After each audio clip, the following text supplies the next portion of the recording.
Well, today, folks, you got me. We've had a couple of weeks of very good speakers, and I appreciate the opportunity to not have to prepare a sermon. But today, we're going to go back and start at the first of the month. Now, if you remember the first Sunday of the month, we explored 6 qualifications for being our authentic self. And you have in your folder this morning all 7 qualifications, because the 7th one is love. If you remember, and if you will look at the little slip in your paper, the one that is parchment, we studied wholeness. I am whole, complete. I am one with the one. Let's say it together. I am whole. I am complete. I am one with the one. Then reverence. Again, I reveal all life because it is part of the whole and it is holy. Number 3 is fearlessness. I know who walks as me, so I am fearless.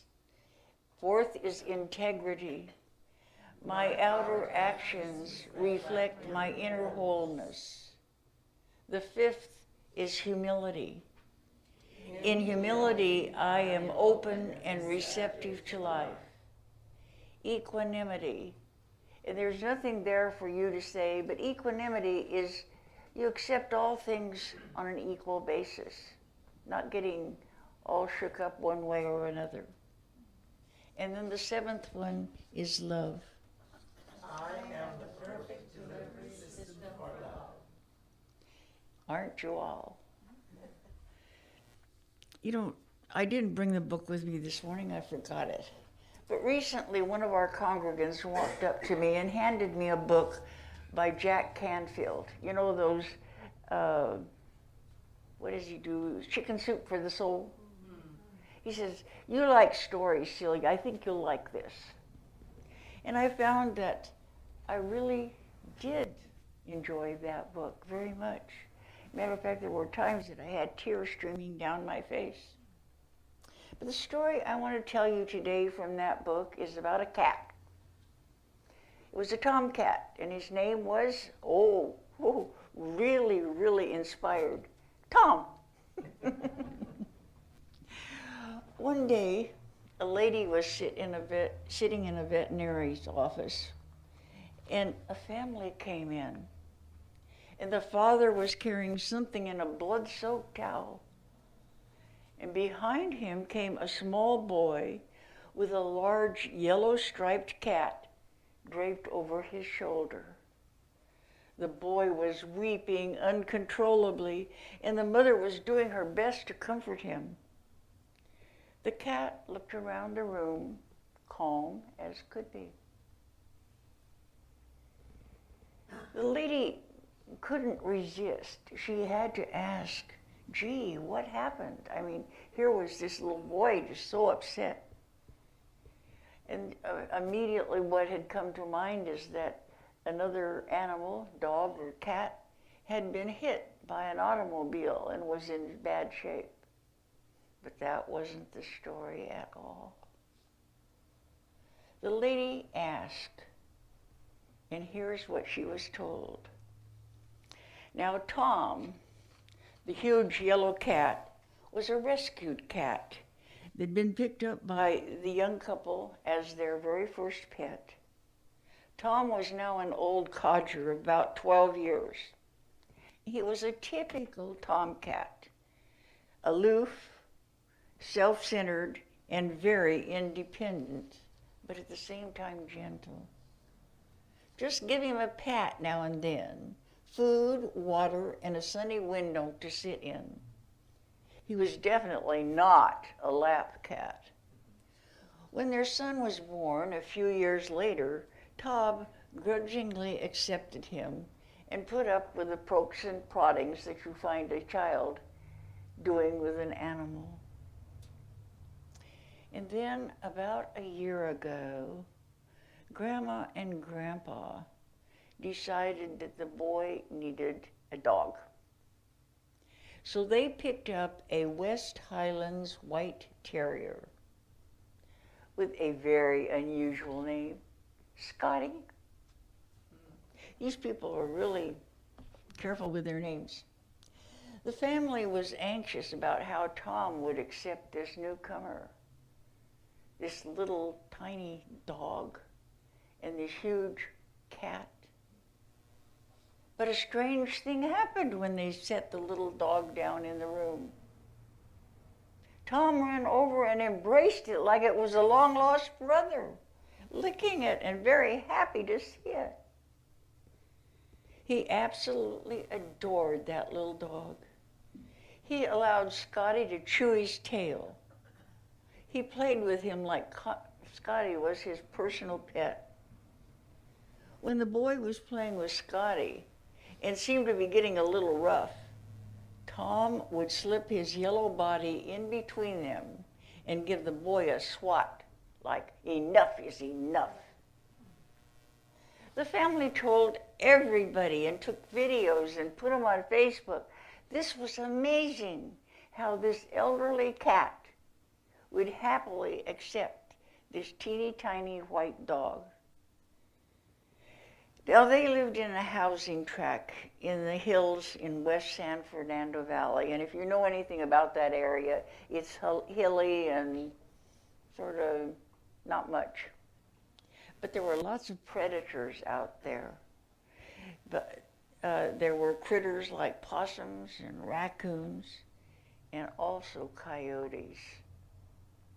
So most of the houses there, they built huge top fences. As a matter of fact, they built walls out of rock or brick to keep the predators out, because they could hear them in the evenings rattling the trash cans in the back of the residences.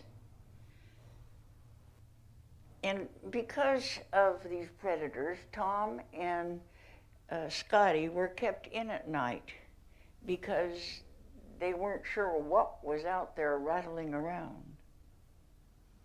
Well, one Sunday, the family came home from church and let Scotty out into the backyard to romp. Suddenly, the air was filled with barking and then snarls and screams of pain. The family rushed to the sliding glass doors in time to see a coyote with Scotty in his jaws. The small white dog was fighting bravely, but the coyote had a definite advantage. The father grabbed a nearby chair and rushed out the door, just in time to see a blazing flash of yellow fly past his head. Tom, seeing his pet in the jaws of the coyote, had leaped from the upper bedroom balcony and onto the coyote's head, screaming and spitting with claws flying like a buzzsaw. The old Tom lit into that beast, shocking him enough so that he dropped the little dog. The father followed suit, swinging the chair at the coyote, who immediately decided that the meal wasn't worth losing an eye to an insane cat or getting thrashed by a wild man with a chair. And it leaped back over that 6-foot wall without even touching the top. Scotty lay in a bloody heap, and Tom meowing and licking him gently. The little dog was still breathing. The mother ran out and wrapped him in a towel, and they rushed to the vet's office. And now they all sat and waited for news, with the cat watchfully taking in the whole scene. Soon the father came out to say that although Scotty had been chewed up, he had no broken bones or internal injuries. With some stitches and antibiotics and staying overnight for observation, he'd be just fine. The family breathed a sigh of relief and started to leave. Tom squirmed away from the boy and ran to the door of the examination room and began to meow loudly and rub against the door. When the family approached to pick him up, he would hiss and spit at them. He would not leave the door. Finally, one of the doctors said that they could leave Tom put him into a secondary cage and put that cage next to Scotty so they could see each other. And that would work for overnight. He opened the door and Tom literally dashed into the back kennel. We do not know how this story really ended because the lady who was telling it never saw these people again. But I ask you right now, did Tom meet the qualifications for an authentic beating? Let's check our lists. Was Tom whole? Was he at one with himself? Come on, talk to me. Was Tom reverent? Did he revere life? Did he have? Yes, he did. Come on, speak up, you guys. Was Tom fearless? Yes. Did Tom have integrity? Did his actions relate? Yes. Yes. Was Tom humble? Was he open to whatever was happening? Yes. Did Tom have equanimity? Did he have an open mind? This one he sort of misses on because he was not very open-minded toward that coyote. Did Tom love Scotty? Yes. Yes. Well, how did Tom come out? He got 6 of the 7, I'd say, and that's probably better than some of us do. You see, the one thing in this whole story is how much Tom loved Scotty. And when you love wholeheartedly, all of the others fall in place. Sorta, kinda. How can you learn to love more deeply, to love even those who injure us? Just like this morning when we were praying for the abusers as well as the abused. How about prayer and faith? Mark 11:22-24 tells us, if you have faith in God, truly I say unto you, whoever should say to this mountain, be moved and fall into the sea, and does not doubt in his heart, but believes that what he says will be done, it will be done to him. Therefore I say to you, anything you pray for and ask, believe that you will receive it, and it will be done for you. Can we do that? Do we have that kind of faith? We're told also to pray without ceasing. What does this mean? Does it mean practice daily our spiritual principles of placing our undivided, without a doubt, faith and trust in God, in our authentic self, and in the power that stand behind our every word? Is that what prayer without ceasing? Gee, it sounds great, big, long words and good stuff. But let's say together, yes, I will put my undivided, without a doubt, faith and trust in God. Yes, I will put my undivided faith and trust in God. And here, yes, I will put my undivided faith and trust in my authentic self and in the power behind my own words. Say yes. Yes. Yes. This is until, and it works, until I get scared, or until I don't feel good about myself, or until something happens in my life that wasn't what I planned, or until I show up less than my authentic self. And then my faith and trust in God and my faith and trust in myself fly right out the window. You know, it happens to all of us. I mean, gee, I'm in all these bright clothes today because I got up this morning feeling yuck. And I decided the only way to get unfeeling yuck was to put on bright clothes and feel as bright as the clothes I was wearing.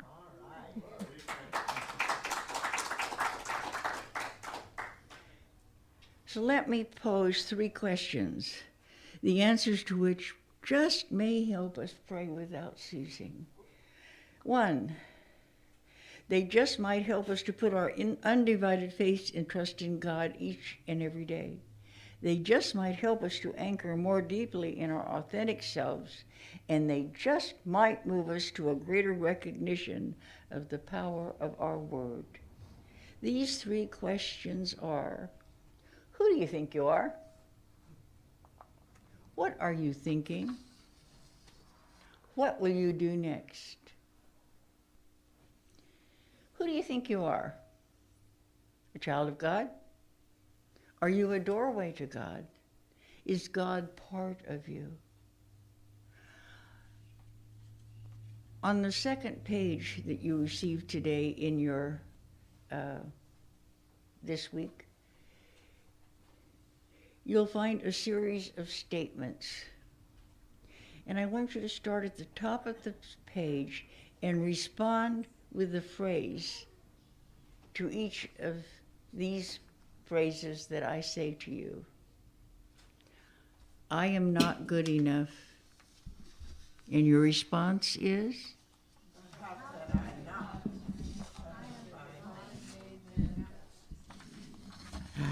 Too many pages. The second one, I can't seem to succeed. But how could I not? I am God informed. I don't deserve abundance. But how could I not? I am heir to the kingdom. I don't merit love.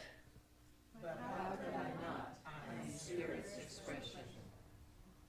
I can't have good things in my life. But how could I not? I am the all good. I can't stand up for myself. But how could I not? I am God's power. I don't have enough to give. But how could I not? I am the givingness of God expressing as me. I don't have any talents to share with the world. But how could I not? I am the mode through which God enriches the world. So I can't seem to find my way. But how could I not? I am the doorway through which God enters this world. The next thing is, what are you thinking? Paul in Corinthians said, finally, brethren, whatsoever things are true, whatsoever things are honorable, whatsoever things are just and pure and lovely and of good report, if there be any virtue, if there be any praise, think on these things. Think on those things rather than the negative phrases that I was saying. Turn to your little page and say, why not? How could I not? I am a divine being made manifest. How could I not? The thought reaches the highest level. The thought that reaches the highest level. Well, where am I here? Did I lose something?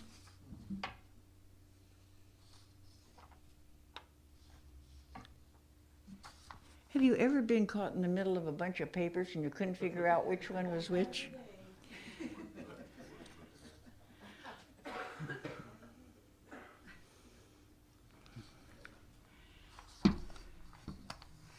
All right.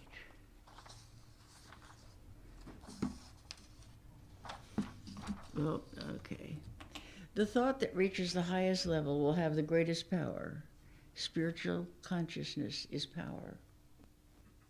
So after we have gone through this, who you are and what you're thinking, what do you do next? Well, you know, we all get faced from time to time with tough decisions, with things happening in our family that are upsetting, with a friend in trouble. We all are faced with these things. What do you do next? Sometimes we don't know the answer. Sometimes we forget that our thoughts are prayers. And instead of turning to the positive, we find ourselves drenched in all of these things and don't know our way out. How do you get out of that? Well, at Unity, we have a number of possibilities. Seek help. I heard that word somewhere. That's what you do. First, if you have a trusted friend or mentor that you regularly talk to and who listens, that is someone to go to and lay it out and cry and whatever it takes, and they will listen. And we have people in our community with great experience in Unity and in our work. If you know one of them, certainly that would be a good person to go to. If you're not comfortable speaking to somebody in the congregation that you know, you can write a note and put it in the prayer request boxes. There's one here in the sanctuary and another in the fellowship hall. Write out your angst. So, my brother is very sick. I am very upset. His name is John, Joe, Bill, whatever. I pray for his health. Put your name on it. I need your name. I will take each one of these and pray over them personally. And then I will send the information to Silent Unity, where they will pray over it for 30 days. Or the third possibility is call Silent Unity yourself. There are people there 24 hours a day, 7 days a week. And let me tell you, people who call there are always feel that they have found answers. These people in the prayer circle at Unity in Missouri are wonderful people. They are filled with compassion and love. And if you call them at 1-800-NOW-PRAY or 1-800-669-7729, they will be happy to talk with you and then to pray for you and your desires. Beyond that, you can talk to me. I am always available by phone or here on Sundays. I am your chaplain, and it is my job to listen to you and to pray for you. So there you are, folks. You got 4 ways to go. Make your choice. Look around. Look at your life. Look at what is happening. Find your authentic self. Be like Tom. Maybe miss on one, but only one. Be there for yourself, for your friends. Enjoy life. God didn't put us down here to suffer, let me tell you. He put us down here to have a good life. It's up to us to create that. And we create it with love and prayer. Let's close with a prayer today.